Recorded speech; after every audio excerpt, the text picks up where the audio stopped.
Sup, nerds? It's James here with Nerd Alert, and I'm here with Jimmy, aka Dad.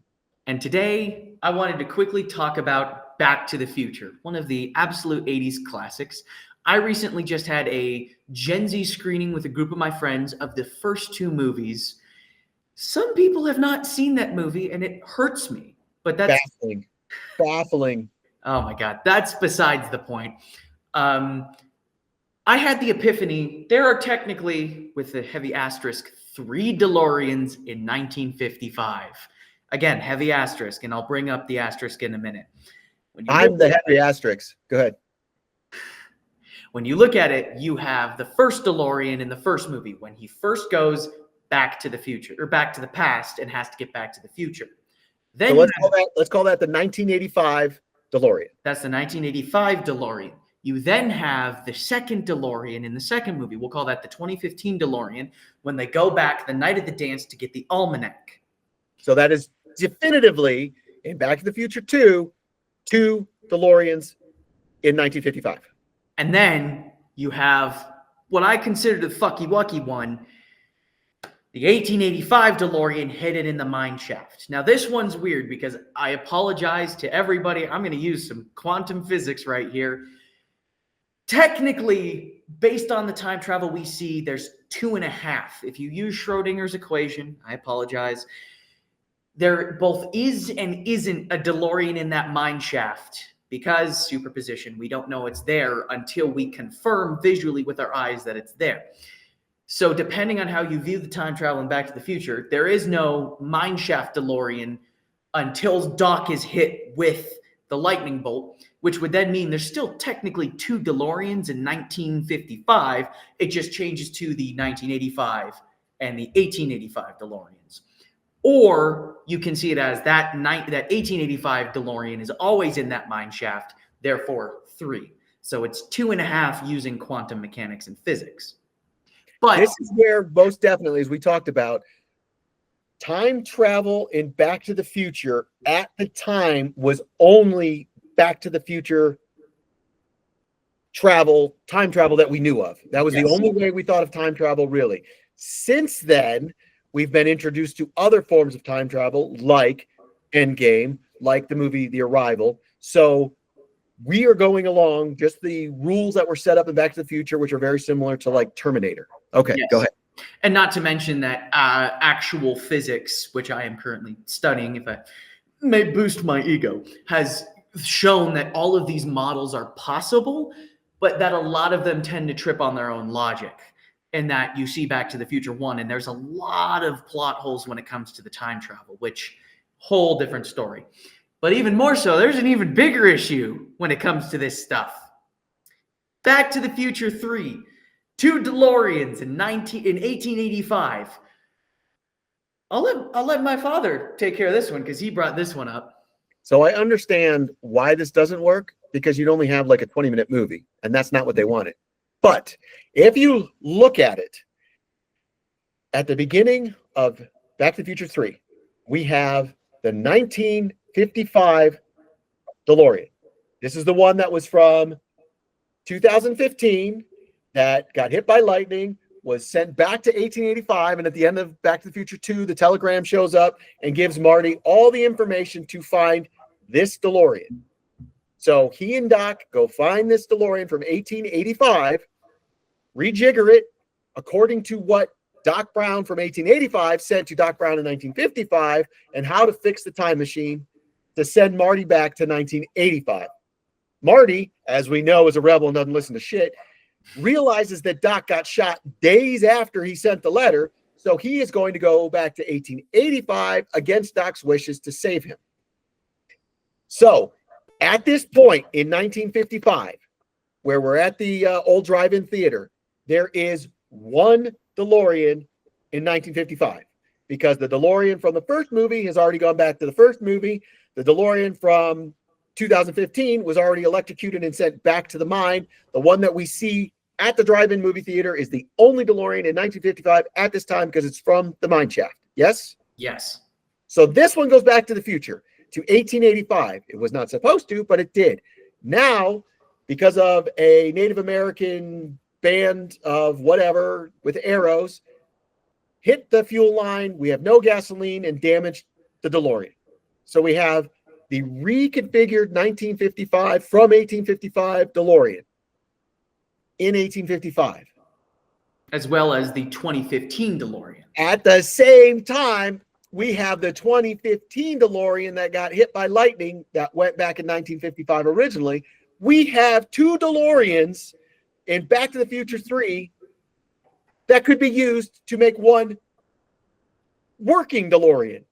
And people are like, well, but if you take parts away from the 1855 DeLorean, then the one that came back from 1955 will be damaged. And when you go back to the mine shaft, you can't do it. Except that Doc Brown, it was already damaged, and Doc Brown in 1855 gave Doc Brown 1955 exact instructions with the technology of 1955 how to fix the 1855 DeLorean.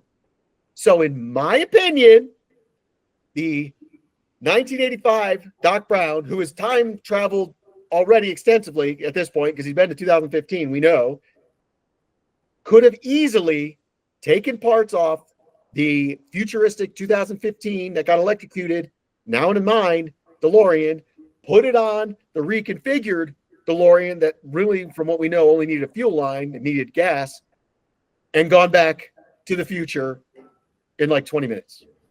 Or hell, even take out the 2015 DeLorean, which, if I'm not mistaken, didn't need too many repairs in the first place, probably could have just fixed it up right then and there and traded it with the DeLorean that you went back with, which would have created a loop, but still would have worked.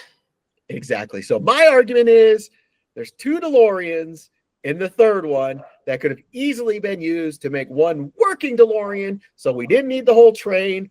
Poor Clara's Ravine would have been still Clara's Ravine, not Eastwood Ravine. Yeah, it would have been a very short movie. And it's a big plot hole, which I only recently, like within the last 10 years, realized. And it really, sadly, it really bums me out about that movie. And unfortunately, the trilogy itself. The first two, I absolutely love. The first one is just amazing. And they kind of get goofy. But when I realized that the third one, it really, and people have tried to argue some other points to it. I'm like, doesn't hold with me, man. You haven't given me an argument why a genius like Doc Brown can't figure out two working DeLoreans and put them together. Exactly. And it sucks even watching the first one, seeing all just like the little plot holes. It's like, oh, it's just the little things. It's like, no. But even then, I can still watch it and love it because it's never atrocious enough to be an issue in the first movie. In the second movie, it becomes a little more prevalent, and it's like, okay, I'll give you credit where credit is due. You jumped the leap when you came to the logic you presented, and it didn't work out completely, but you tried.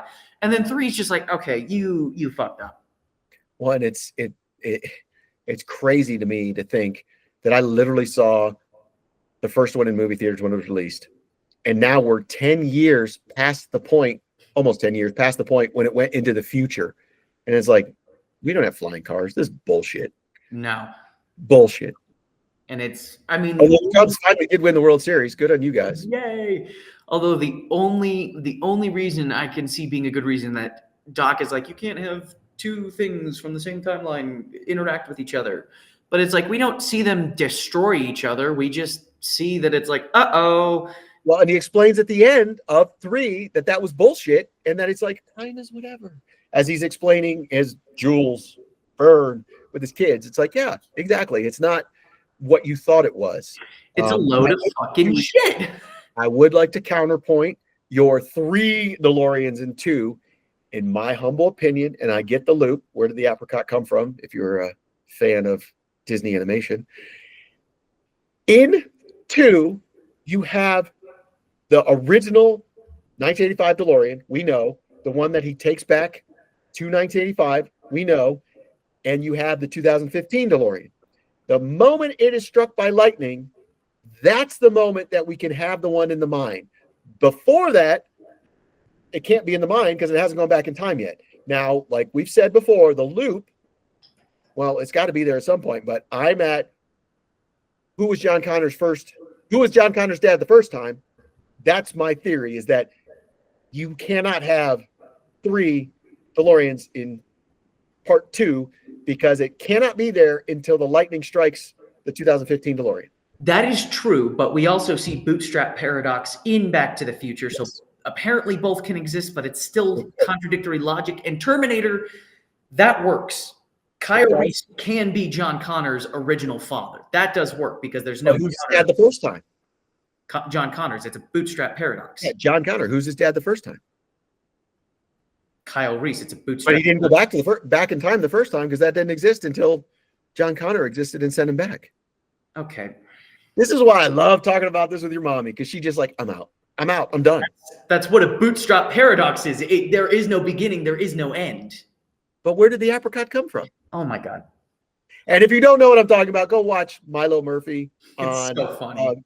Disney. It's from the creators of Phineas and Ferb, and it's much less popular and underseen and underrepresented, but it is just as good and just as hilarious. It's such a funny time travel scene. It like perfectly sums up how stupid time travel can be if you don't know how to write it. On the Back to the Future time travel theory. Yes, and that it's like it's not necessarily a perfect loop, but there can be bootstraps within it.